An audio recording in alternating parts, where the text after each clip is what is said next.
Welcome to my new vlog. તો આજે હું તમને બેસન મોતી એટલે કે બુંદી બનાવવાની રેસીપી દેખાડવાની છું. તેની માટે મેં ઘી ગરમ કરવા મૂકી દીધું છે. મેં આમાં આ 1 વાટકો બેસન લીધો છે, એની સામે મેં અડધો વાટકો પાણી લીધું છે. આ ફૂડ કલર છે. આ પોણો કપ મિશ્રી લીધી છે, એની સામે પણ મેં અડધો કપ જ પાણી લીધું છે. અને આ મેં ગાર્નિશિંગ માટે બદામ અને પિસ્તાની કતરણ લીધી છે. મારી પાસે આ છે. અને આની સિવાય તમે જે આપણે દૂધી ખમણીએ મુઠિયા માટે કે હલવા માટે એની જાળીમાં પણ તમે પાડી શકો છો, પણ મારી પાસે આ બુંદી પાડવાનો જારો છે.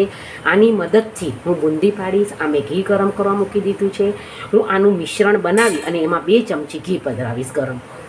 તમે આ જોઈ શકો છો. મેં આનું આ બુંદી માટેનું બેટર તૈયાર કરી દીધું છે. મને થોડુંક જાડું લાગે છે એટલે મેં અડધો વાટકોની ઉપર લગભગ 1 ટીસ્પૂન જેટલું એમાં જળ પધરાયું છે. મેં જરાક કરીને ટોટલ 1 ટીસ્પૂન એમાં જળ પધરાયું છે. હવે આપણું આ બેટર આવી રીતનું તૈયાર થયું છે. બહુ જાડું નહીં, બહુ પતલું નહીં. અને હવે એમાં હું જરાક અમથો ફૂડ કલર પધરાવીશ. આ જોઈ લો, 2 વાર એટલે 1 ચપટી જેટલો મેં આમાં ફૂલ કલર પધરાવ્યો છે. અને જરાક હવે હું આ મિશ્રી અને જળ પધરાવીને એનું હું ચાસણી બનાવીશ. આ મેં પોણો કપ મિશ્રી લઈ લીધી છે, એની સામે મેં અડધો કપ જેટલું જળ પધરાવ્યું છે. હવે હું આને ગરમ કરવા માટે મૂકી દઈશ.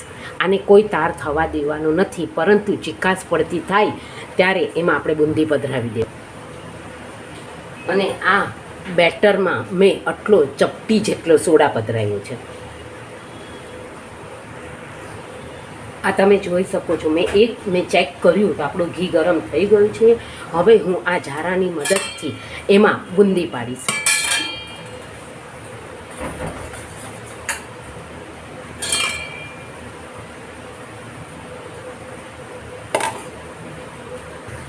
તમે જોઈ શકો છો મેં બુંદી આમાં પાડી દીધી છે. મેં ગેસ સાવ જ ધીમો રાખ્યો છે ને ધીમા તાપે હું કરીશ.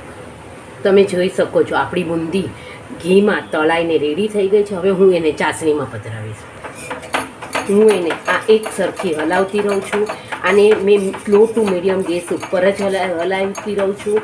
અને આને એક તારની કે કોઈ તારની ચાસણી નથી કરવાની. મિશ્રી ઓગળી જાય એટલે જરાક આપણને એવું લાગે ગુલાબ જાંબુ જેવી ચીકણી થઈ જાય પછી એમાં આપણે બુંદી પધરાવી દેવાની છે.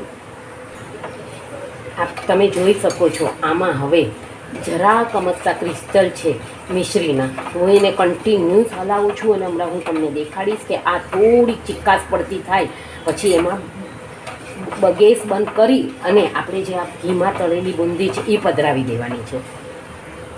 તમે જોઈ શકો છો આપણી આ કોઈ તાર નથી થયો, પણ ચીકાશ પડતી થઈ ગઈ છે. જે ગુલાબ જાંબુમાં હોય એવી થઈ ગઈ છે ચાસણી. તો હવે એમાં ગેસ બંધ કરીને હું બુંદી પધરાવી દઈશ.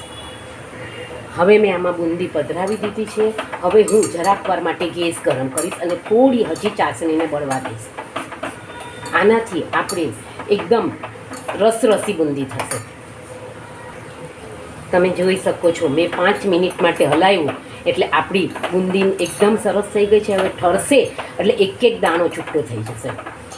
હું આને ઠારવા માટે મૂકી દઈશ અને પછી એને બદામ અને પિસ્તાથી ગાર્નિશિંગ કરીશ.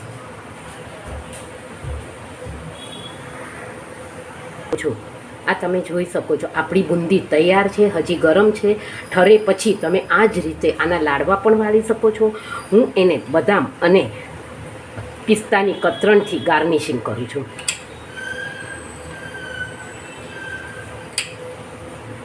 આ જ માપ લઈને મેઝરમેન્ટ લઈને કરશો તો તમારી બુંદી એકદમ પરફેક્ટ થશે અને ઠરશે પછી આના લાડવા પણ વળાશે.